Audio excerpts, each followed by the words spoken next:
امریکی صدر Trump media سے گفتگو کر رہے تھے۔ انہوں نے کہا کہ ایران میں پہلی اور دوسری رجیم کو نکال دیا ہے اور ایران سے جلد نکل جائیں گے۔ جنگ بندی کے حوالے سے انہوں نے کہا کہ یہ جنگ بھی جلد ختم ہو جائے گی، اور رجیم چینج کے حوالے سے انہوں نے کہا کہ ایران میں پہلے ہی رجیم چینج کر چکے ہیں۔ ایران کے خلاف جنگ اپنے اختتام کے قریب ہے، جلد ہی یہ جنگ ختم ہو جائے گی۔ صورتحال بہتر ہے، جنگ جلد ختم کر دی جائے گی۔ امریکی صدر کی جانب سے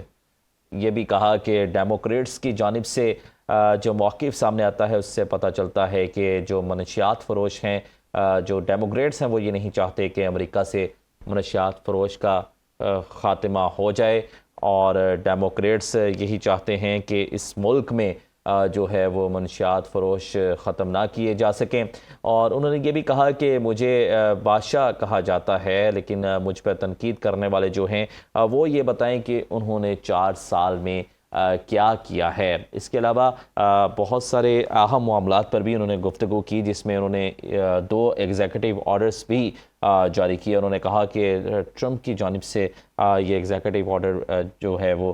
جاری کیا جا رہا ہے کہ صدر ٹرمپ نے میل ان بیلٹ کے طریقہ کار کو محفوظ بنانے کے حوالے سے جو ہیں وہ احکامات جاری کیے ہیں۔ انہوں نے کہا کہ ہم چاہتے ہیں کہ ایران کے پاس جوہری ہتھیار جو ہیں وہ ختم ہوں، اور ایران میں پہلی اور دوسری رجیم چینج اب نہیں ہے۔ ایران میں نئی رجیم کم شدت پسند ہے، اور معاہدے کی جانب جو ہے انہوں نے بات کرتے ہوئے کہا کہ ہم بہت جلد ایران کو چھوڑیں گے۔ ایران جنگ سے حوالے سے مزید کہا کہ 2 سے 3 ہفتوں میں ہم ایران سے نکل جائیں گے، اور جنگ ختم کرنے کے لیے ایران سے ڈیل ضروری نہیں ہے۔ آبنائے ہرمز کے حوالے سے انہوں نے کہا کہ ہر ایک کے لیے کوشش کر رہے ہیں کہ آبنائے ہرمز کو محفوظ بنایا جائے۔ سٹاک مارکیٹ آج اوپر چلی گئی ہے، اور مزید امریکی صدر ٹرمپ نے گیس کی بڑھتی قیمتوں کے حوالے سے بھی صحافی کے سوال میں کہا کہ آپ گیس کا سوچ رہے ہیں، ہم امریکہ محفوظ بنانے کا سوچ رہے ہیں۔ ہم تشویش یہ تھی کہ کوئی ایٹم بم جو ہے وہ تیار نہ کیا جائے، اور جس سے امریکہ کے علاوہ باقی ملکوں کو بھی خطرہ لاحق ہو سکتا تھا۔ ایگزیکٹو آرڈرز کے تحت ووٹرز کی شہریت کی جانچ کا نظام سخت بنانے کی ہدایات کی گئیں، اور صدر ٹرمپ نے میل ان بیلٹ کے طریقہ کار کو محفوظ بنانے کے حوالے سے ایگزیکٹو آرڈر جاری کیا۔ اور جو ایران اسرائیل امریکہ کشیدگی جاری ہے اس کے حوالے سے انہوں نے کہا کہ یہ جو ہے صورتحال اب بھی بہتر ہے، اور یہ جنگ بھی جلد ختم ہو جائے گی۔ 2 سے 3 ہفتوں کا انڈیکیٹ کیا انہوں نے، اور کہا کہ ایران کے ساتھ لڑائی جلد سمیٹ لی جائے گی، اور ایران میں 2 سے 3 ہفتے کے دوران فوجی آپریشن ختم کر دیا جائے گا۔ ایران کے ساتھ ممکنہ طور پر آئندہ کچھ دنوں میں ڈیل بھی ہو سکتی ہے، بغیر کسی معاہدے کے بھی جنگ ختم کر سکتے ہیں۔ اور انہوں نے یہ بھی کہا کہ آبنائے ہرمز کو ہر ایک کے لیے محفوظ بنایا جا رہا ہے۔ اس سے قبل جو صورتحال تھی میڈیا ٹاک سے پہلے، اس کا کچھ منظرنامہ آپ سے شیئر کریں تو آپ کو بتائیں کہ صدر ٹرمپ کی جانب سے نیٹو کے جو ممالک ہیں ان کو خاصا تنقید کا نشانہ بنایا گیا، اور کہا گیا کہ مشکل وقت میں انہوں نے امریکہ کا ساتھ نہیں دیا، اور اب یہ بھی یاد رکھیں کہ امریکہ بھی ان کا ساتھ نہیں دے گا۔ اور تیل کے حوالے سے انہوں نے مزید کہا کہ آبنائے ہرمز جو ہے وہ اب یقیناً امریکہ ان کو استعمال کرنے میں کوئی سپورٹ فراہم نہیں کرے گا، یہ ڈائریکٹ خود اپنی ذمہ داری پر آبنائے ہرمز کا روٹ استعمال کریں گے۔ اور اس کے بعد انہوں نے یہ بھی کہا کہ ہم نے اس تمام تر صورتحال میں ان سے مدد مانگی تھی، لیکن انہوں نے ہماری مدد کرنے سے انکار کیا۔ اور رجیم چینج کے حوالے سے بھی امریکی صدر پہلے بھی یہ کہہ چکے ہیں کہ رجیم چینج ہو چکی ہے، اور اب بھی انہوں نے دوبارہ یہ انڈیکیٹ کیا کہ رجیم چینج جو ہے وہ پہلی اور دوسری ختم کر دی گئی ہے، اور یہ جو تیسری رجیم چینج ہے یہ ان کے مطابق کہ یہ ہماری طرف سے ہی رجیم چینج ہوا ہے، اور جو ہم چاہتے تھے رجیم چینج کے حوالے سے اب یہ نیریٹو بلڈ کرنے کی کوشش کی جا رہی ہے کہ وہ رجیم چینج کا جو آبجیکٹو تھا اسے حاصل کر لیا گیا ہے۔ اور یہ بھی صدر ٹرمپ نے ابھی اپنی میڈیا ٹاک میں کہا کہ ہم چاہتے ہیں کہ ایران کے پاس کوئی جوہری ہتھیار نہ رہے، اور ایران کی جو نئی رجیم چینج ہے اس حوالے سے اس کے ساتھ بات چیت چل رہی ہے، اور وہ جو رجیم چینج ہے وہ کم شدت پسند ہے ایز کمپیئر ٹو جو پہلے 2 رجیمز تھیں۔ اور ایران جنگ سے 2 سے 3 ہفتوں میں نکلنے کا جو ہے وہ اشارہ بھی دیا ہے صدر ٹرمپ نے۔ جب صحافی نے پوچھا کہ کتنا عرصہ لگ سکتا ہے اس تمام تر معاملے کو ختم ہونے میں، تو صدر ٹرمپ کی جانب سے کہا گیا کہ 2 سے 3 ہفتے لگ سکتے ہیں، اور وائٹ ہاؤس میں بہت سے کام کرائے پیسے چند بڑی کمپنیوں پر بھی لگائے، اور انہوں نے کہا کہ اس کشیدگی کے علاوہ جو لوگ تنقید کا نشانہ بناتے ہیں مجھے، وہ خود بتائیں کہ انہوں نے 4 سالوں میں کیا کیا۔ ہم نے امریکہ کو محفوظ بنانے کے لیے بہت سارے اقدامات کیے۔ اس وقت جو واشنگٹن ڈی سی ہے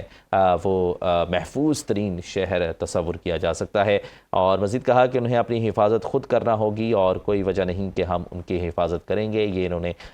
جواب دیا نیٹو ارکان کے حوالے سے جب ان کے صحافی سے سوال کیا گیا۔ صحافی کی جانب سے نیٹو جو ارکان ہیں ان کی جانب سوال کیا گیا صدر ٹرمپ پر، تو انہوں نے کہا کہ ہم مزید اب ان کی کوئی مدد نہیں کریں گے، اور ڈیموکریٹس کو بھی تنقید کا نشانہ بنایا کہ انہوں نے کہا کہ یہ لوگ مجھ پر تنقید کرتے ہیں، یہ خود بتائیں کہ 4 سال کیا کرتے رہے، اور یہ بھی کہا کہ وہ چاہتے ہیں کہ بارڈر کھلے رکھیں اور کرمنلز جو ہیں وہ امریکہ میں داخل ہوتے رہیں، اور اسی طرح سے 25 ملین لوگوں کو امریکہ میں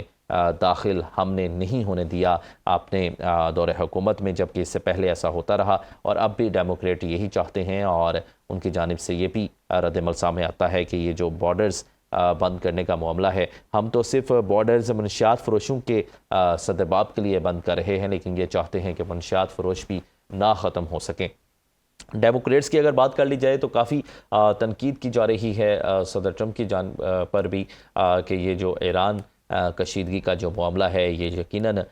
ڈیموکریٹس کا یہ موقف ہے، اور اوورال اپوزیشن کی بھی ایک بہت بڑی تنقید کا سامنا ہے کہ صدر ٹرمپ یہ کسی کی لڑائی میں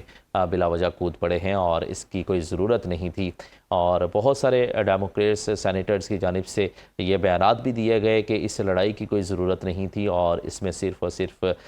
جو ہے وہ پیسے کا ضیاع ہو رہا ہے، اثاثوں کا ضیاع ہو رہا ہے، اور دوسری جانب جب آبجیکٹیوز کی بات کی جاتی ہے تو یہ بھی بات سامنے آتی ہے امریکہ کی جانب سے ہی کہ جن آبجیکٹیوز کے لیے یہ جنگ شروع کی گئی تھی وہ آبجیکٹیو بھی حاصل ہوتے نظر نہیں آئے، لیکن اب صدر ٹرمپ کی جانب سے جو میڈیا ٹاک کی گئی اس میں یہ بتانے کی کوشش کی گئی کہ جو ان کے آبجیکٹیوز تھے وہ جو اس ٹائم کی کرنٹ سچویشن ہے اس کے مطابق جو ہے وہ اچیو ہو چکے ہیں۔ جس طرح سے رجیم چینج ہوئی تو جو بڑی ایسوسیشن ہوئی آیت اللہ خامنائی، اس کے بعد علی لاریجانی، تو اس کے بعد جو اب کرنٹ رجیم ہے اس کے حوالے سے وہ یہ کہتے ہیں کہ رجیم چینج جو ہوئی ہے وہ ہم نے ہی کی ہے اور ہم یہی رجیم چاہتے تھے، اور یہ رجیم پہلے سے کم شدت پسند ہے۔ اور گزشتہ روز میں ہی اگر دیکھا جائے تو مجتبیٰ علی خامنائی جو اس وقت ایران کے سپریم لیڈر ہیں ان کے حوالے سے بھی صدر ٹرمپ نے یہ بیان دیا کہ وہ بری حالت میں ہیں یا وہ بھی شہید ہو چکے ہیں۔ تو اب دیکھنا ہوگا کہ اس تمام تر جو میڈیا ٹاک کی گئی اس کے رد عمل میں ایران کا کیا موقف سامنے آتا ہے، کیونکہ ایران کا موقف کی اگر بات کی جائے تو ایرانی وزیر خارجہ عباس عراقچی نے بھی کی، اور انہوں نے یہ کہا کہ جو مذاکرات کی باتیں کی جا رہی ہیں فرسٹ آف آل تو ان میں کوئی ڈائریکٹ کمیونیکیشن کا جو ہے انہوں نے کہا کہ کوئی سلسلہ نہیں ہے۔ 15 نکاتی ایجنڈے کے حوالے سے انہوں نے ضرور کہا کہ امریکہ کی جانب سے 15 نکاتی جو ایجنڈا ہے وہ ہم تک پہنچا، اور یہ بات بھی انہوں نے جو ہے اس کی تصدیق کی کہ پاکستان کی جانب سے جو ہے وہ بیک ڈور رابطے جاری ہیں اور کچھ معاملات پر پاکستان کے تھرو بات چیت ہو رہی ہے۔ اور 15 نکاتی ایجنڈے کے بارے میں ان کا کہنا تھا کہ یہ 15 نکاتی ایجنڈے جو ہیں جو اس میں پوائنٹس شامل کیے گئے ہیں وہ بیسیکلی امریکہ جو ہے وہ صرف اور صرف وہ آبجیکٹیوز چاہتا ہے جو وہ جنگ کے ذریعے حاصل نہیں کر سکا، اور اب وہ چاہتا ہے کہ ان نکات کو ایران تسلیم کرے، اور تاکہ وہ یہ نیریٹو بلڈ کر سکے کہ انہوں نے وہ تمام آبجیکٹیوز جو ہیں وہ جو ہے حاصل کیے ہیں۔ لیکن ایران ایسا بالکل نہیں چاہتا۔ ایران مذاکرات کا حامی ضرور ہے، لیکن مذاکرات کی کوئی گارنٹی بھی دی جائے، یہ بھی ایران کا آج بہت بڑا موقف سامنے آیا، اور یہ موقف ایرانی صدر مسعود پزشکیان کی جانب سے کہا گیا کہ کوئی بھی اگر معاملہ مذاکرات کی شکل میں طے پاتا ہے تو اس کی گارنٹی بھی لازمی ہوگی۔